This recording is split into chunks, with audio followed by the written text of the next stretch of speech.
Welcome back to another episode of the Toole Shed.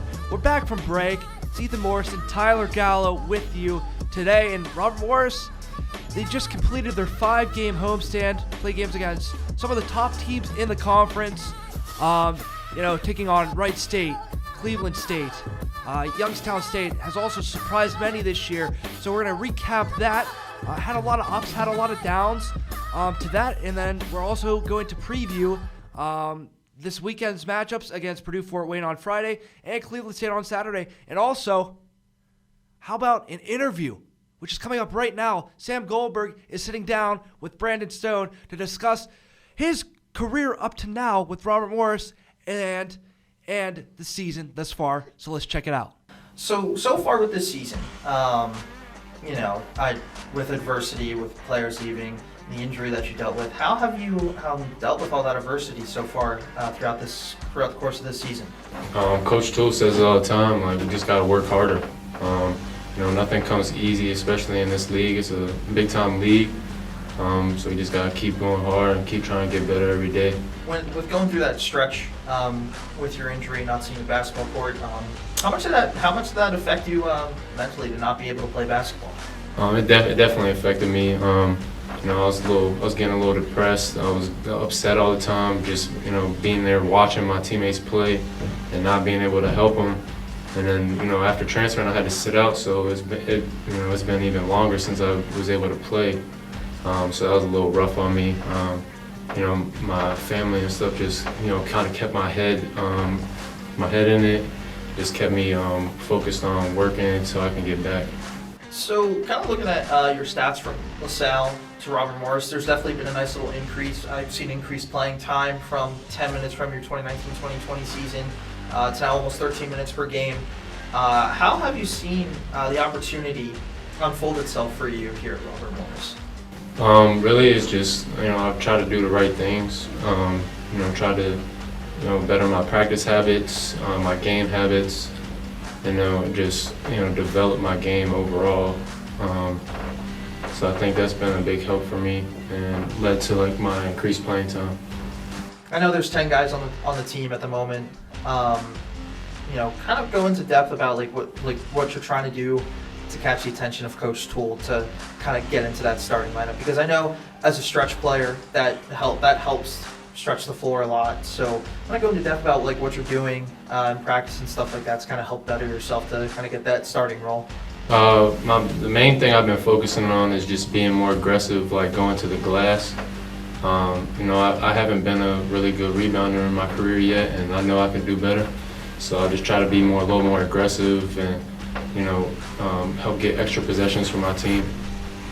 Gotcha. And one statistic that I've seen an increase in is kind of your defensive game has improved a lot from LaSalle to here. Can you kind of go into depth on how you're able to improve your defense and help out your team a little more? To be honest, the main thing is I was as a freshman I was 180 pounds guarding dudes in the A10 that were 270, 280 pounds.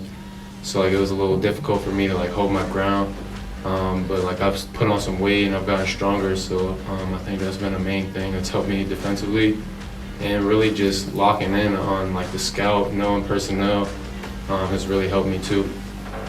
Gotcha. Moving on now, so in conference play, obviously it's been a little bit of a struggle for the team at the moment, with Dunn leaving all of a sudden and a couple of players leaving all of a sudden, but how did it feel to finally get that first conference win against Northern Kentucky?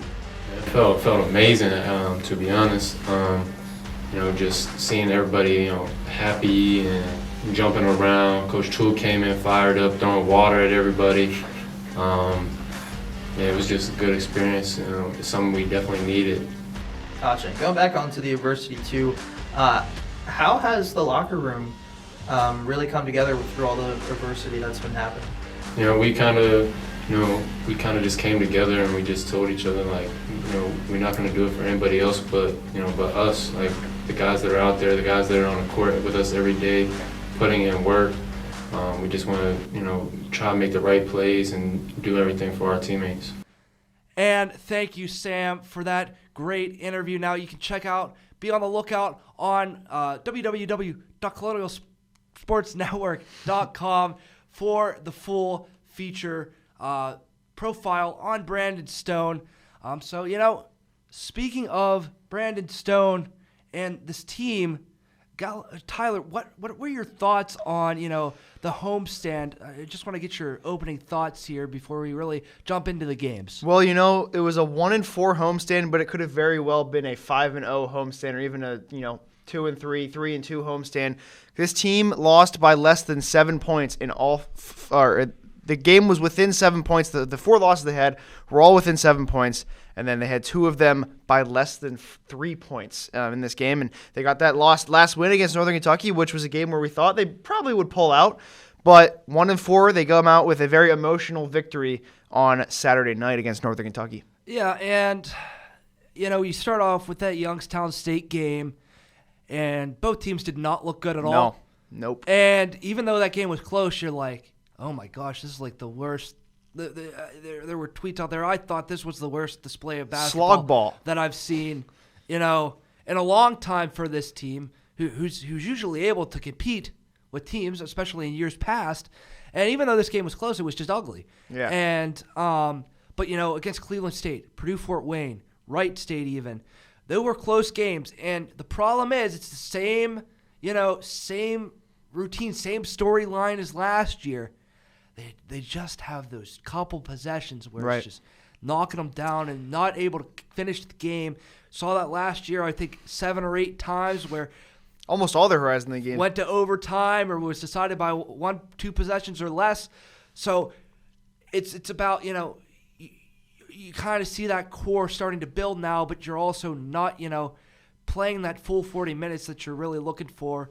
And, that was their, downfall in this homestand. That's right. And Andy Toole said after the one game, he was like, another frustrating loss, but it's just 4 or 5 plays where we make it so hard on ourselves, and that's exactly what happened.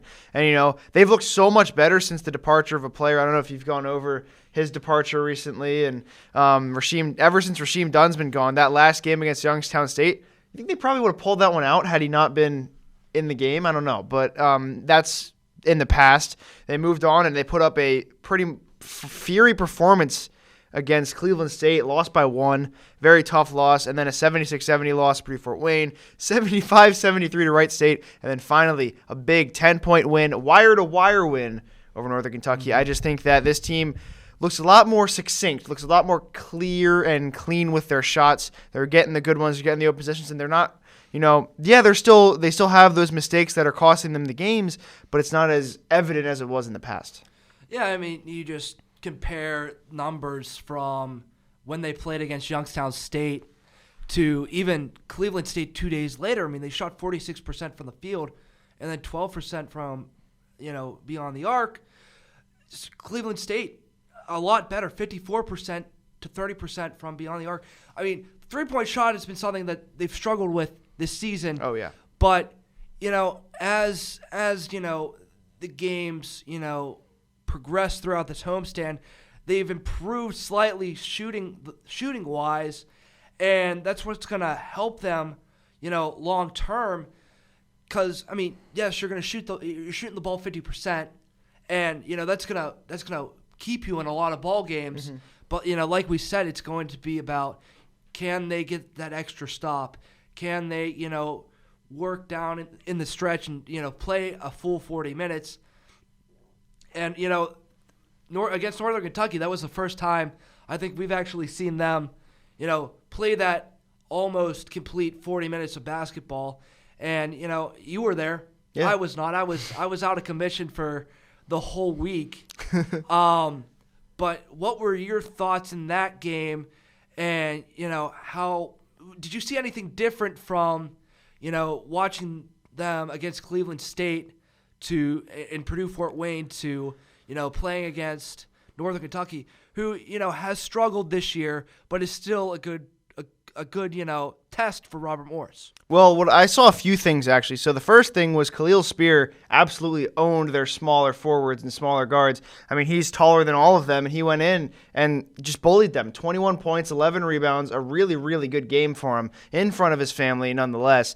Really a good performance, and they really used him to his advantage. He had that amazing dunk, the posterized dunk of, Trey Robinson. That was pretty cool. And then again, Michael Green III really found himself in that game, moving inside, getting those floaters, getting some nice tips, and they moved the ball around really nicely. They also rendered Trayvon Faulkner a non-factor, 2 for 8, 4 points.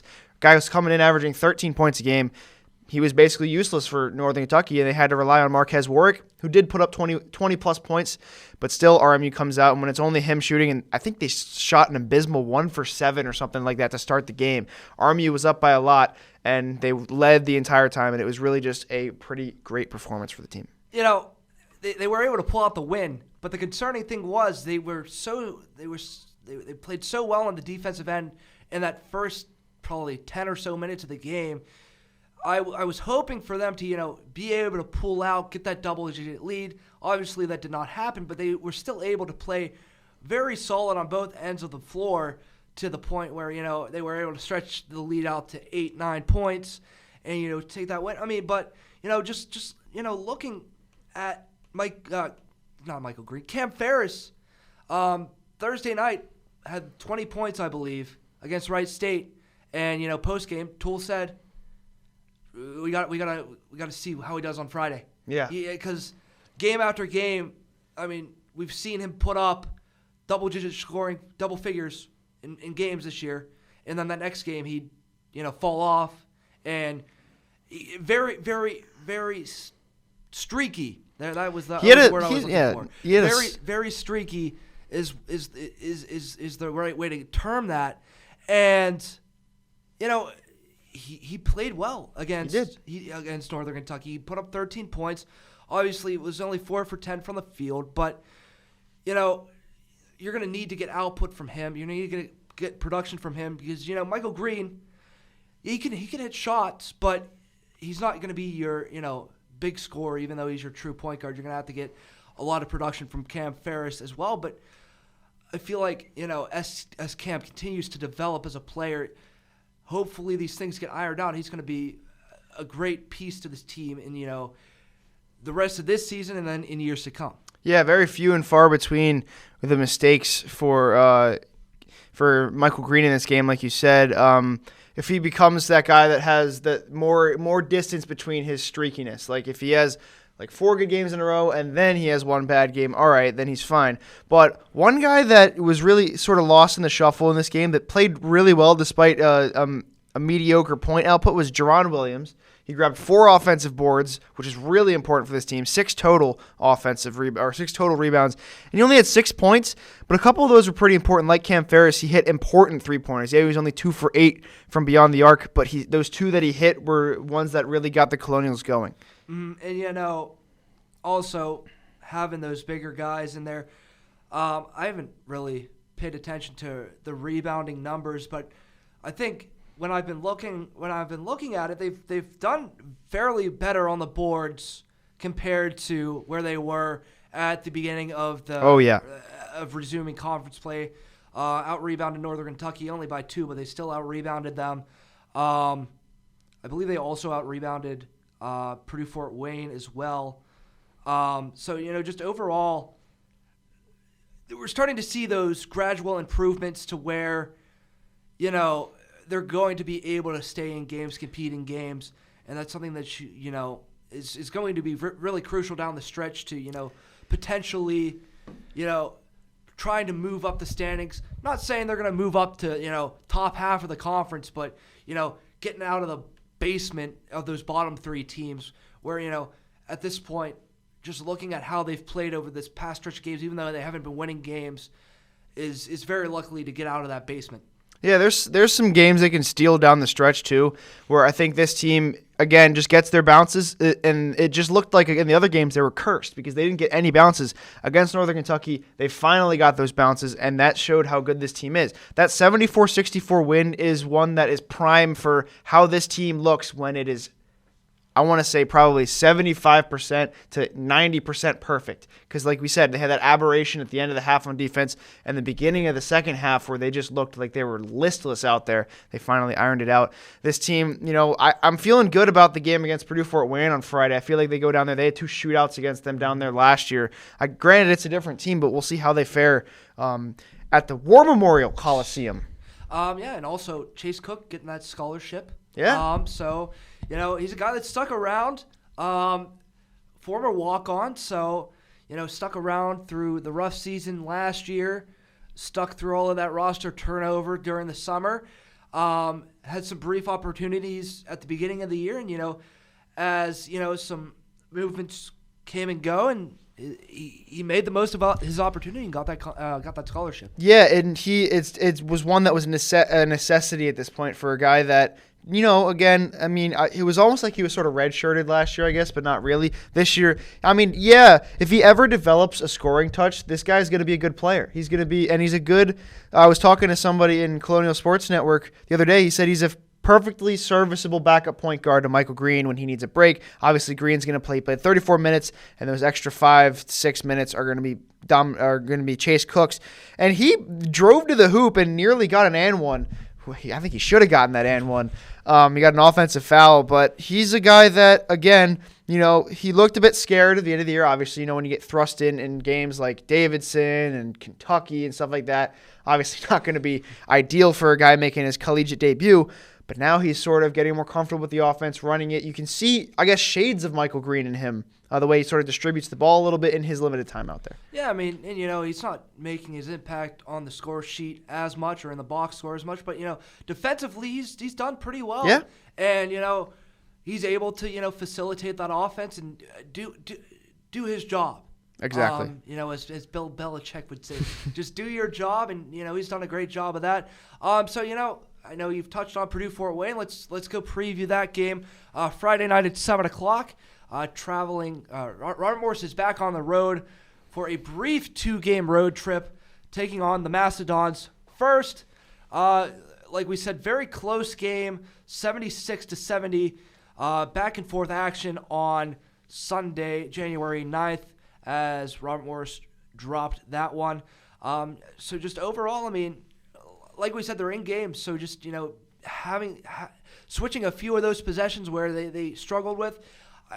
I feel like the offense struggled mightily in that game.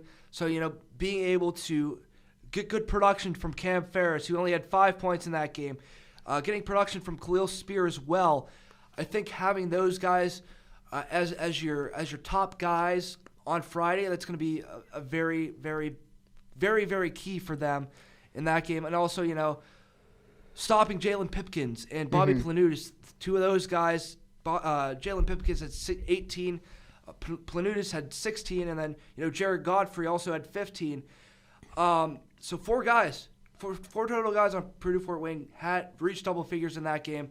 So, just being able to play better on the defensive end is going to be crucial for Robert Morris to have a shot in this one and potentially take this one on the road. They need to find the one guy that's going to have a bad game. They need to have one of those players limit their scoring, and Pipkins can hit from really anywhere, so I don't know if it's going to be him because, I watched him here against Purdue Fort Wayne, or against them the other night, and just, he was hitting pretty much all of his. He went 8 for 10. He's not going to go 8 for 10 every night.